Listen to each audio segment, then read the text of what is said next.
Bom, gente, bom dia. Hoje nós estamos aqui com uma proposta um pouco diferente, né? Estou trazendo uma convidada ilustre que vem, talvez, para conseguir assim, confortar um pouco os nossos corações, que a gente vem discutindo muito esse problema que a gente está tendo, né?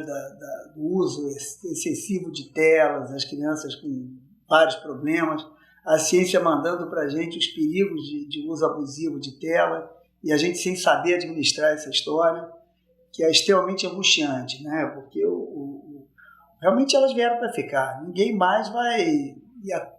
Vou atrás, por exemplo, de uma agência de viagem, eu vou pesquisar antes, mas vou pesquisar tudo antes. Então, a gente adulto, é a incoerência que a gente adulto fica o dia inteiro em tela e a gente quer que nossos filhos não usem tela. Então, que exemplo é esse que a gente está dando para as crianças, né? Então, a gente tem várias formas de abordar, eu acho que isso vai acabar partindo da própria educação, ter normas com isso, talvez fazer uso de tela de forma objetiva dentro de escola e ensinar essas crianças que outras formas de tela, por exemplo, o TikTok, vão ser abolidas completamente. Então, a gente quer dar uma fomentada nisso, discutir um pouco o assunto e, por isso, eu trouxe a Andréa Talgelli, que a formação é uma belíssima advogada, mas a vida trouxe 3 crianças para ela ao mesmo tempo, e nessa que ela não tinha como levar a advocacia, ela começou a se especializar no lado da educação, que para nós foi um espetáculo, e a Andréa hoje é uma pessoa até mais feliz do que antes, né? Então, assim, eu hoje pensando, como é que vamos fazer isso? Que é difícil, muito difícil a gente conseguir chegar iniciar uma conversa dessa. E aí, há umas 2 ou 3 semanas, eu lendo o Globo, vi uma reportagem muito interessante de um espanhol, Galhardo. Eu achei muito interessante essa reportagem, porque quando que eu podia imaginar que existia uma organização mundial da felicidade, né? Essa coisa que já se discute, a felicidade, que é uma coisa que a gente procura o tempo todo, e quando a gente fala para as crianças em felicidade, mas não existe felicidade, que ninguém sabe definir uma felicidade. Aí eu fiz uns tópicos hoje de manhã, falei, bom, deixa eu anotar aqui, vou até dar uma lida rápida, para depois a gente entrar no assunto, né? Então, normalmente, a humanidade decidiu definir o sucesso através do poder do dinheiro, da fama, e para chegar a ele, esse é que é o problema, que se adotam as 3 piores ações para a felicidade, né?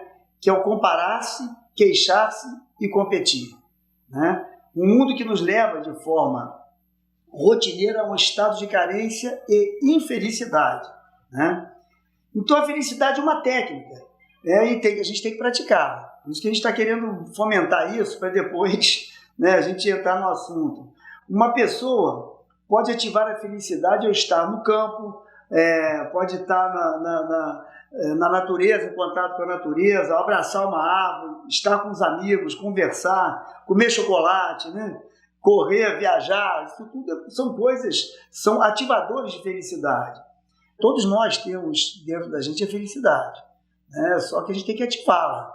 Logicamente que a gente tem que respeitar as situações especiais, né? As depressões, que pessoas têm depressão, que até hoje não se definiu bem, mas a gente acha que tem coisas químicas aí, né? Mas são pessoas que precisam de ajuda, né? E para encerrar, aí perguntaram por último a ele se ele era um cara feliz. Aí ele diz, felicidade é como uma onda que sobe e desce. Sou uma pessoa feliz, mas que principalmente trabalha em ser mais feliz. Então, quer dizer, uma introduçãozinha para a gente começar a discutir, porque a gente que lida nessa história das crianças, a gente vê cada vez e se angustia cada vez mais em ver realmente essa situação. Quando eu chego lá numa creche, que eu sou um voluntário há 22 anos, aí eu começo a ver realmente esses fatores, né, ligados à felicidade, que é energia, como você está se doando às pessoas.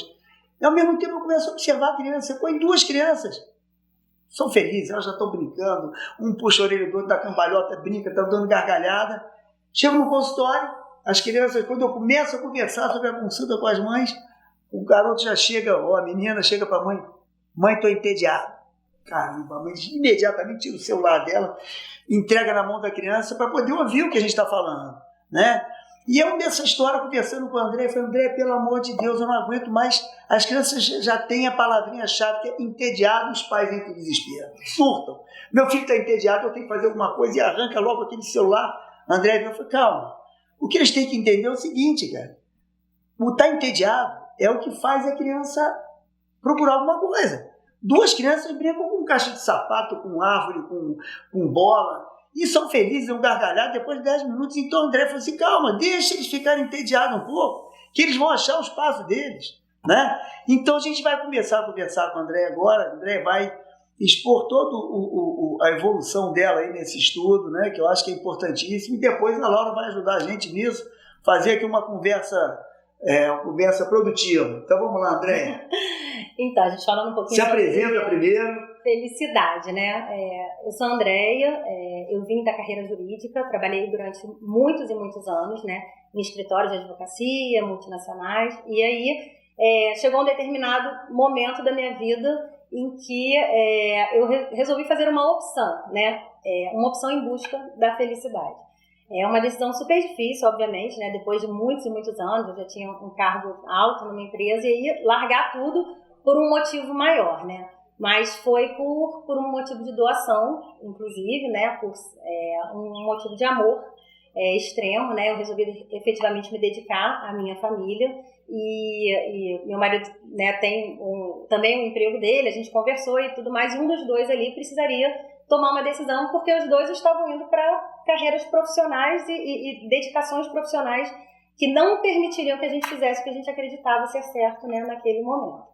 Então, não voltei da licença maternidade, fiquei direto, né, e aí comecei a perceber ali no dia a dia e me questionar sobre diversas coisas que eu via que a gente estava fazendo com nossos filhos, e que também a gente via dentro da empresa, né, com a nossa experiência, que aquilo ali, no futuro, ia ser tão importante quanto todo o conhecimento que eles estavam tendo ali na escola, né?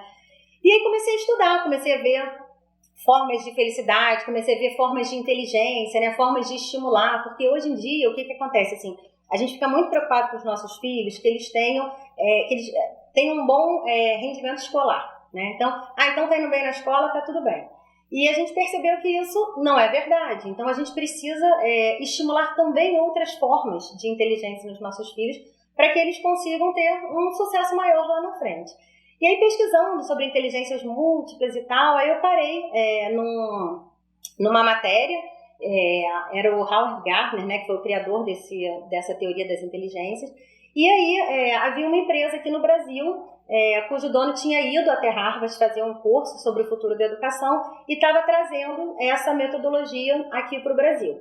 E eu fui a Curitiba para conhecer a empresa e tudo mais, fiquei encantada assim, com a forma como eles trabalhavam isso com as crianças, e aí resolvi mudar totalmente de carreira. Nessa época eu já não conseguia ver mais nada de direito, eu já queria só ler neurociência, já queria estudar a parte de aprendizado, né? E aí acabei iniciando em Niterói com o Supercérebro, né, que é uma empresa que trabalha bastante essa parte das habilidades. E aí depois trouxe para Petrópolis, e também tem outras 2 cidades aqui no estado do Rio. Então hoje, às vezes as pessoas falam, mas você não pretende voltar, né, para a advocacia, voltar para o direito? Foi faculdade, foi pós-graduação. Eu falei, não, mas eu também fiz faculdade, também fiz pós-graduação na área de educação, que hoje em dia é o que me encanta mais. Então, esse diretor, né, do Supercérebro, ele era um professor de matemática, e ele acabou montando uma escola. Essa escola teve muito sucesso lá no Sul, e ele percebeu que as crianças chegavam no Fundamental 2, que é a metade ali, né, do nosso 6º ano, mais ou menos, sem aquele gosto pela matemática, sem um entendimento de lógica, de matemática, e ele resolveu ir até o Japão para ver como as crianças no Japão aprendiam a matemática.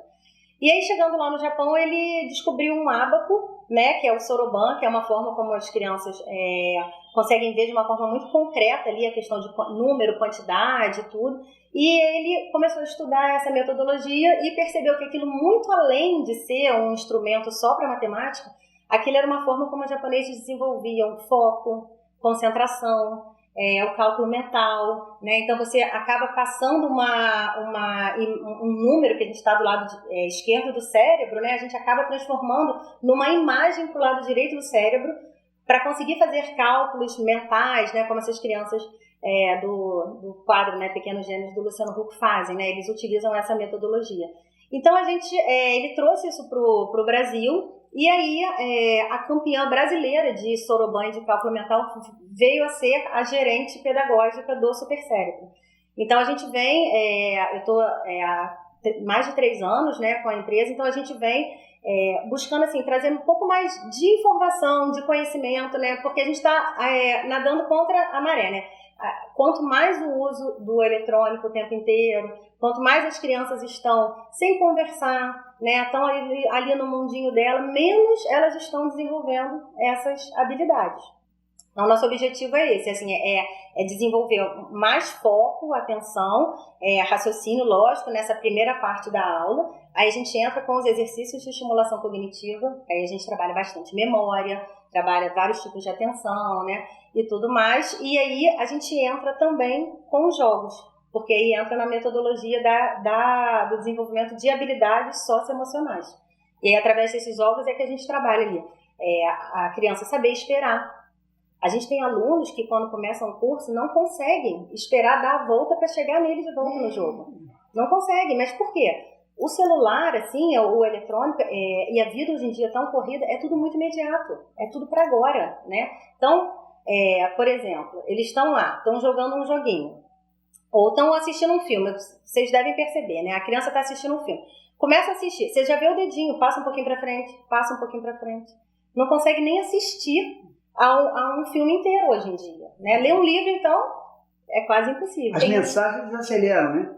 Mensagem, a voz vem uma velocidade absurda que a gente mal consegue entender porque estão acelerando, né? Tem um filho de um cliente nosso que ele só assiste todos os vídeos do YouTube duas vezes, na velocidade dobrada. E aí isso me reporta uma situação de uns anos atrás que eu vi uma reportagem de um médico que ele até chegou a publicar trabalhos mostrando uma doença que foi ele que descobriu. E ele fala o seguinte, são as pessoas que são tratadas como estresse, burnout, TDAH, aquele troço todo. Ele falou, gente, isso é simplesmente aceleração. As pessoas estão aceleradas demais. Então as pessoas não têm tempo para mais nada. E eu me lembro direitinho que eu passei para os meus amigos executivos, passei para frente, passei para ali, para a empresa e não, porque ele colocava o seguinte, não é remédio que trata isso. Aí ele dava umas orientações, mas focava muito no item 1, que era contemplação. E foi aí que eu falei, gente, eu tenho que... E vim para cá, mudei de casa, vou e volto todo dia de Petrópolis para Itaipava e foi a melhor coisa que eu fiz. Contemplar, que eu sento nessa varanda, eu começo a contemplar, e aí você vê que você começa a ter mais tempo para as coisas, né? Porque a natureza faz a gente... Por isso que a gente coloca aqui na felicidade, fala em natureza, fala isso tudo, porque aquela exuberância da natureza faz você ter calma. Você começa a ter tempo para observar as coisas, ter alegria em contemplar aquilo, e você começa a devolver a velocidade que o cérebro tem para trabalhar normalmente, né? Então isso é muito interessante. E a Andréia falando disso, até eu conversando, não foi a Andréia que me falou, não, isso aí foram acho que amigos de filhos da Andréia, que eu achei assim, o mais espetacular dessa história foi que eles estavam numa alegria, porque era um jogo que a gente fazia antigamente, jogo de tabuleiro que a gente sentava, e aí ria, e brincava, e a gente saía daquilo ali numa alegria. Eu brinco sempre com meus primos lá de Franca, né, que quando eu estou assim no auge do estresse, eu pego o carro para Franca. Eu não sabia por quê. Aí eu chegava, gente, isso aqui me traz uma... E aí eu meditando outro dia com essa história aqui da felicidade, eu linkei a coisa rapidinho, falei, lógico, eu chego lá, pego meus primos, crescemos, tivemos uma infância maravilhosa, muita música, todo mundo gosta de cantar, todo mundo gosta de instrumentos, então toda vez que a gente se reúne, é muita música, é muita cantoria, é muita brincadeira. Então, quer dizer, essa pelo que eu estou vendo, quer dizer, esses são os indutores de felicidade. Né? A gente que gosta, o cara que gosta de pedalar na montanha, o cara que gosta de um... É muito comum, tem uns amigos que jogam futebol até hoje, né, com 67 anos. Aí meus amigos, você é maluco, jogar futebol machuca. Eu falei, gente, o procurar felicidade é isso, os indutores de felicidade, né? E aí você vê, de repente, um jovem, né, sendo convidado para ir para um jogo de futebol, sendo convidado para sair para jantar com a família, ou estar com os amigos, e tudo. Preferir ficar em casa para ficar, né, sozinho numa tela. E foi essa que eu achei assim, espetacular, quando os amigos do filho de Andréia falaram, poxa, a gente vai para lá, mas é muito divertido, que a gente junta aquela turma toda. Joga. E aí joga, e depois aquela união das crianças. Criança não precisa de muita coisa. Então a gente está voltando àquela época dos jogos de tabuleiro. Esses jogos que a gente fazia, que ficava a noite inteira rindo, e jogando, e brincando, interagindo. Hoje eu estou aqui, né, o garoto está aqui, o outro está lá, os dois estão conversando por WhatsApp, não tem olho no olho. Eu brinco, não vai ter malandragem nenhuma, porque olho no olho, quando você está falando mentira, você olha para o chão, e você fica safo naquilo, né? Então a garotada não está aprendendo, e vão ser os gestores do futuro. Como é que você vai ser um gestor de uma empresa importante? Você vai ter, existe o que a gente estava falando aqui, responsabilidade social, né? Você tem que estar preocupado com aquelas pessoas que estão ao seu redor, com o bem-estar dessas pessoas, né? Então, é uma coisa muito ampla que a gente tem que discutir. Por isso que quando eu falei, gente, eu tenho que chamar a André, pelo amor de Deus, a André tem que vir para passar alguma coisa, para as pessoas pesquisarem, né? Começarem cada um do seu lado, quer dizer, procurar essas coisas, que isso faz com que as crianças se juntem. Juntou 2, 3 crianças para brincar? Esquece. Não tem tédio não, tira a tela e bota 3 crianças e larga que eles vão transformar isso aqui num passarinho, transforma a caixa de sapato numa casinha e vai por aí. Não, e assim, e a preocupação toda é assim, se você for ver lá na frente, você pega assim, pesquisas do Fórum Econômico Mundial, os diretores, né, do LinkedIn, eles já falam hoje em dia, são habilidades, não diplomas, né? Diploma hoje em dia é a coisa mais fácil, qualquer um tem, né? Faz uma faculdade online, rapidinho. Então, assim, o que o Fórum Econômico Mundial identificou? O que vai ser necessário lá na frente? O que vai diferenciar, né? Porque o conhecimento hoje está muito fácil, está na mão de todos, né? Então, assim, o conteúdo é mais fácil que todo mundo ter. Então, o que vai diferenciar? Primeiro, você ter liderança, criatividade, né? Como é que você vai ter criatividade se você não está treinando isso na sua, né, infância? Capacidade de se adaptar a novas situações. São essas habilidades que vão ser valorizadas lá no futuro, né? A socialização. Então, a gente precisa hoje parar, né? A gente estava conversando antes. Então, o paciente chega lá no consultório, né? Com o celular na mão. A mãe é que explicou, a mãe falou bom dia para a secretária, que explicou o que estava acontecendo para o médico. A criança ficou ali, ainda reclamou, porque teve que largar um pouquinho o celular para fazer a consulta. Isso toda hora. Irritada, impaciente, né? E aí, o que essa criança aprendeu ali? Né? Ela aprendeu a olhar no olho, né? Aprendeu a cumprimentar, ela se expôs, ela explicou, ela falou, e isso vai ser uma bola de neve, não tem como, né? E além de ser uma habilidade, por exemplo, a socialização se torna, também uma necessidade humana, né? E a gente vê que, por exemplo, com os avanços da tecnologia, se fala muito a respeito da realidade virtual, que em breve eles pretendem colocar um óculos que você vai viver aquele mundo e puxa, eu tô com vontade de viajar para o Japão e conhecer Então, a tendência é sempre isolar ainda mais, e são necessidades natas. Por exemplo, a interação social é uma necessidade, por isso que a pandemia causou tanto transtorno emocional em tanta gente, é um exemplo. Exatamente, e a pandemia piorou muito, né? Porque em casa, sozinho, né? Naquele período tinha uma razão maior para aquilo, né? Ninguém conseguia também lidar com toda aquela situação, as crianças em casa. A morte está perto, né? A morte está ali, vamos esconder todo mundo dela, né? O tempo todo. Mas realmente, você sabe. Mas eu acho que agora a gente precisa pensar em formas de tentar voltar um pouquinho para o que era pra gente. Olha que interessante. Eu trabalho muito com idoso também, né? Lá no Super Cérebro a gente tem um trabalho muito, muito legal mesmo, assim, com idoso. E um dos objetivos maiores, as pessoas me ligam e falam, mas o que vocês trabalham? Porque a gente trabalha em estimulação cognitiva, a gente, né, tem curso de estimulação de idoso e tal, não sei o quê. Mas assim, o principal aqui é felicidade, é alegria, sabe? É sair de casa, é divertir. Tanto que os depoimentos, todos são nesse sentido, que é um lugar bom que a gente se diverte. Mas eu fui fazer uma pesquisa sobre os 10 lugares do mundo em que as pessoas vivem mais e melhor por mais tempo, sem doenças, né? Que conseguem chegar aos 100 anos de idade. Foi até um pesquisador da National Geographic que fez.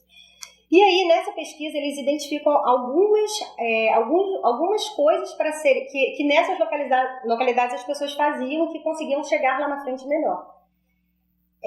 Vou falar só duas, né, que não vem ao caso as 10, mas duas delas. A primeira, socialização. Elas tinham um grupo, né, tinham ali o sair, sentar na calçada, conversar, vamos jogar, vamos, né, né, tinha uma religião, tinha alguma coisa ali que formava um grupo e um propósito de vida. Exatamente. Você acordar por um motivo, né? Por que você está acordando hoje, né? Que o contrário é o princípio da depressão. É a falta de um propósito. Tipo, acordei pra quê? Acordei. É o momento mais triste é acordar. Exatamente. Então, a alegria é o contrário. Puxa, incrível. Não, e você vê que tá tudo invertido. Uma coisa que eu converso muito no consultório, né? As pessoas hoje, por exemplo, o luto não existe mais. Eles falam que é depressão, toma remédio. Se a pessoa tem um luto, ela tem que viver aquele luto. Perdeu uma pessoa muito querida, alguma coisa aconteceu na vida dela muito séria, que essa pessoa desapareceu por algum motivo, ou faleceu. Então, assim, as pessoas não deixam aquilo acontecer. Não, eu vou marcar uma viagem para você, toma aqui um remédio que vai te deixar, o cara tá rindo, não sabe de quê. Isso aprofunda esse luto, o luto fica muito mais prolongado depois e começa a originar as depressões, isso tudo. Né? Então, eu acho que esse isolamento realmente é uma coisa assim, muito séria. Eu hoje fico pensando, eu sou médico voluntário dessa creche há 23 anos. Eu tinha uma criança, são 160 crianças na creche. Eu tinha uma criança com autismo, no ano seguinte eu não tinha, depois no outro ano eu tinha. Conclusão, esse ano eu estou com 10 crianças autistas e tem mais 4 para fazer diagnóstico. Né? Aí você fica parado, o mundo inteiro está passando por isso. O que está acontecendo, gente? O que está acontecendo? Quais são os fatores que estão levando a isso? Porque antigamente não se fazia diagnóstico. Eu sou médico há 44 anos, então eu sei exatamente como é que foi que evoluiu isso, e realmente cada vez está mais difícil, porque tem particularidades assim, discretas, que você vê que é um autista, mas aumenta um pouco a quantidade de diagnóstico de autismo. Mas a essência da coisa, não. A essência da coisa tem que procurar saber o que está acontecendo, né? Se tem alguma relação com déficit de atenção, com o álcool materno e tal. Mas a gente fica vendo outras coisas. Por exemplo, a mãe está amamentando e está olhando o celular. Quer dizer, uma das coisas mais lindas que existe é a troca de olhar na amamentação. Isso ali que a criança que ficou dentro da barriga 9 meses, ela quer conhecer aquela mãe. Então ela olha primeiro, reconhece o olhar da mãe, a mãe conversa com ela e de repente começa uma paixão entre aquelas duas criaturas. Só que hoje o pessoal o tempo todo me vendo aqui, eu resolvendo o problema no telefone.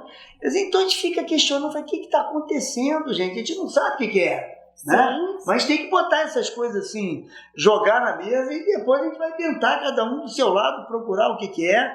Mas exatamente isso que a gente estava conversando, né? De tudo, você fala do futuro dessas crianças e tal, mas o presente.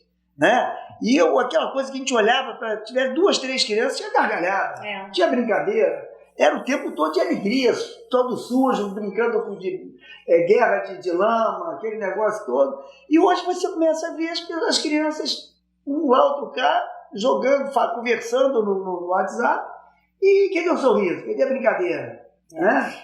E falando um pouquinho até da minha área, justamente esse período da amamentação, quando a mãe, ela simplesmente supre a criança com o leite, seja do peito, seja da mamadeira, a criança entende que, puxa, eu só queria colo, só queria atenção e me deram peito, me encheram a boca para me deixar caladinha.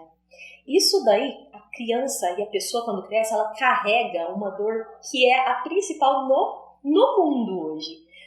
É a dor do abandono. Puxa, mas como assim? Eu me senti abandonada. A pessoa que deveria mais cuidar de mim, zelar de mim naquele momento, não me cuidou. Então, ela vai carregar isso como eu vou sempre suprir por meio da boca. E a obesidade, né, mundial é uma prova disso.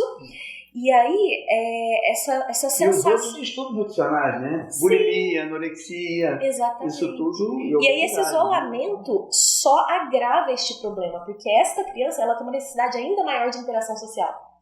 Só que aí a tendência do isolamento, ela vai aumentar essa dor e vai ter uma tendência ainda maior a comer mais e vira uma bola de neve. Exatamente. E essa interação social, uma coisa que eu vejo também, quando a criança tem algum problema na escola, a mãe vai resolver com os amigos. Hoje, de vez em quando, você vê briga de pais, porque as crianças tiveram uma vida qualquer. Eles não conversam com essa criança e deixam essa criança forte o suficiente para resolver seus problemas. Elas vão lá para resolver. Elas eu vou falar com essa criança que te tratou desse jeito, que está te isolando do grupo. E vitimizar o filho. Ela vai e corre e sai da decisão dessa criança. E ela vai tomar a decisão, né? É uma coisa que a gente vê toda hora. Você, como advogado, deve ter pego esse processo de escola, de briga de criança, que acaba em briga jurídica no tribunal. Tem de tudo, a gente nem acredita. É verdade, mas é verdade. E assim, o que eu penso hoje em dia, assim, né? Se você vai conversar, por exemplo, né? Vai conversar com o oftalmologista. A gente tem visto um aumento, né, do número de problemas de visão por conta, né, do uso, né, de tela. Vai conversar com o ortopedista, né? LER, né? Problema sério de coluna. Problema sério, cervical. Você vê que os Estados Unidos está passando um problema sério, que eles dizem que é a epidemia de miopia. Epidemia, nunca viram tanta miopia. E aí, lógico, eles já chegaram à conclusão. Uso de tela abusivo, cor das telas, né? Essa luz azul. Então, várias coisas que acontecem que, se a gente for enumerar os trabalhos que tem sobre isso, são milhões. Né? Só que a gente não pode ficar jogando para os pais, está acontecendo isso, e desesperar todo mundo. A gente tem que arrumar uma saída. Por isso que a gente está aqui nessa discussão, debatendo, e esperamos que essa discussão suba a nível federal, de ministro de Educação, com o ministro de Saúde, começar, porque as coisas básicas a gente não está vendo. Né? Um dos fatores que eu brigo já quantas vezes, aqui mesmo já falamos disso 200 vezes, antigamente a gente tinha as Olimpíadas intercolegiais, né? Então incentivava as crianças a praticar esporte. Ainda tem, mas assim, muito incipiente. Quer dizer, você viu hoje... Não, hoje você vai na escola, né? Tá a criança com eletrônica e estão os outros em volta olhando o que a criança. E o esporte mesmo, que era o forte, antigamente o esporte que fazia interação entre essas crianças, né? Ensina a aprender, a perder, a ganhar, disciplina, respeitar isso tudo, né? Então é o que eu falo, a gente fala tanto da baixíssima tolerância à frustração das crianças, mas começa por aí. Porque no esporte, com certeza você vai perder, quase que na maioria das vezes. O melhor que você seja, no esporte coletivo, você vai perder sempre. Né? Porque você não vai ganhar sempre. Então, isso que a gente fala, por exemplo, hoje, a gente está aí no Rio de Janeiro com aquele parque olímpico abandonado, quando aquilo ali gastando bilhões para você com polícia, nos morros, porque os traficantes estão tomando conta de tudo. Quer dizer, quando a gente podia estar fazendo o quê? Aqui, pega 2 escolas de Petrópolis, Teresópolis, Friburgo, Caxias, e vamos fazer um campeonato interestadual, pega as escolas do Rio de Janeiro e vamos levar, o Parque Olímpico vai ser o lugar de competição.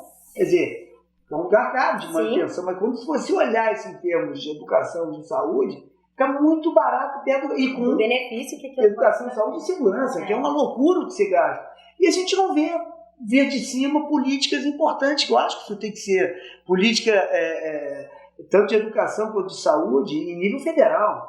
Porque não dá para a gente ficar mais desse jeito. Né? Então, vale a pena também a gente dar uma conversada nisso, quem sabe pessoas que estejam ligadas a isso, ouvindo a gente, movimentar, né? Movimentar um pouquinho, que eu acho que a gente precisa conversar cada vez mais sobre isso. Né? Exatamente.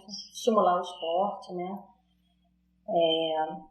Assim, a gente não pode, é o que a gente estava falando antes, assim, a gente não pode chegar e fingir que não existe, né, a questão, né, a gente está hoje aí e cada vez mais é natural o uso de telas, é o que a gente fala, a gente mesmo, né, trabalha muito, né, no celular e tudo mais, então assim, a gente estava conversando assim, o que a gente pode fazer, né, então eles dividem o uso de telas em 2 tipos de uso de tela, teria o uso passivo das telas, né, que é o que a gente tem que procurar evitar ao máximo hoje em dia, e o uso com um propósito concreto, né? Um uso ativo das telas. E aí eu acho que o que a gente poderia, que eu acho que não tem como, né? Vai proibir, não vai usar tela, isso não existe. Não existe, né? Você pode, assim, colocar os horários, então, na hora do almoço, que você está se alimentando, né? Porque isso também está relacionado à obesidade, a criança não sabe nem ali o que está comendo, né?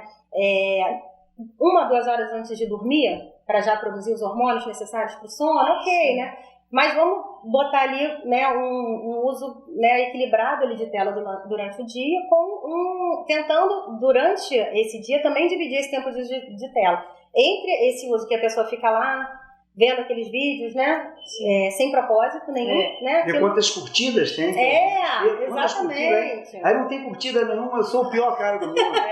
A felicidade já começa aqui, a comparação. Eu tenho não sei quantas curtidas, então isso é o vazio que leva a pessoa à depressão, né? É verdade. Aí você tá lá vendo, né? Tô sentada no sofá vendo a criança brincar de slime. Então a menina está fazendo o slime, né? O que está fazendo aqui? Faz o seu slime, né? Ali, então, esse uso. E um uso mais ativo. Então, assim, o que a gente pode incentivar? Então, vai ali fazer uma pesquisa ou até conversar. Utilizar ali para conversar com um amigo, né? Também um uso fazer mais contato ativo. com pessoas de fora, né? Exatamente. Aprimorar uma língua estrangeira e tal. Exatamente. Tem várias formas ali de usar, né? Vai ver uma televisão, de repente coloca, né, no inglês e bota a legenda em português. Exatamente. Você está ouvindo uma língua e está lendo, né?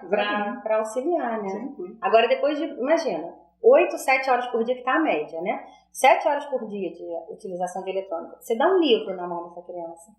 Gente, aquela quantidade de informação, né? Tal, luz, som, tá ganhando, faz o barulho e tal. Você vai ficar...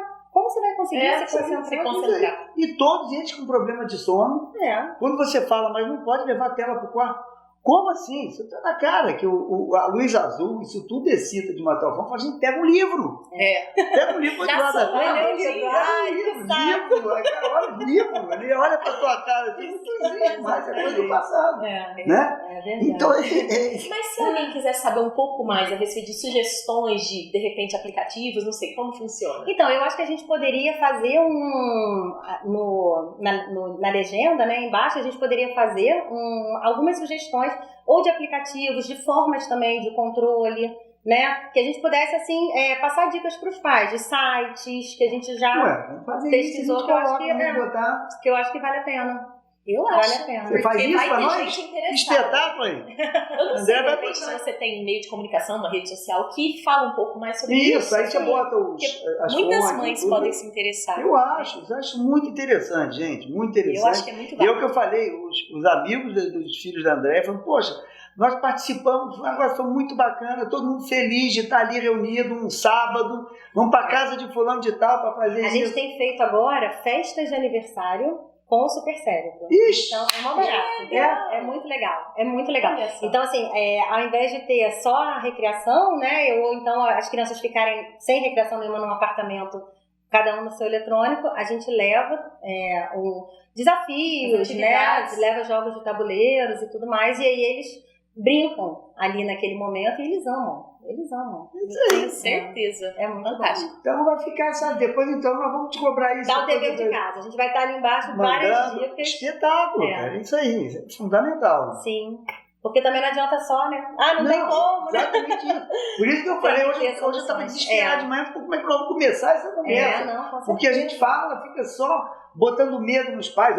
Ela faz miopia. Os caras estão tendo um vício de tela que o cara é quase um vício de cocaína. Aí os pais começam a tremer, que é lógico, todos os pais querem o melhor para os filhos. Sim, né? sim. E se a gente que tem, por exemplo, o que eu acho que a gente tem que fechar nessa parte da educação também. Né? A gente está na saúde, mas a gente tem que estar discutindo em nível das escolas, discutindo isso, sentar todo mundo, sentar o ministro da saúde, o ministro da educação, como é que nós vamos fazer um grande programa nisso, aqui no município também, né? Que aí pega o secretário de saúde com o secretário para a gente começar a discutir o que fazer com essas crianças. Sim, né? Com certeza. Porque as pessoas acham assim, o cara desapropriou, você vai fazer uma praça, para que a praça? Pô, é importantíssimo para as pessoas olharem no verde, brincar, as crianças precisam de As crianças humildes que não tem como botar um brinquedo em casa, um escorrega, um negócio desse, essa praça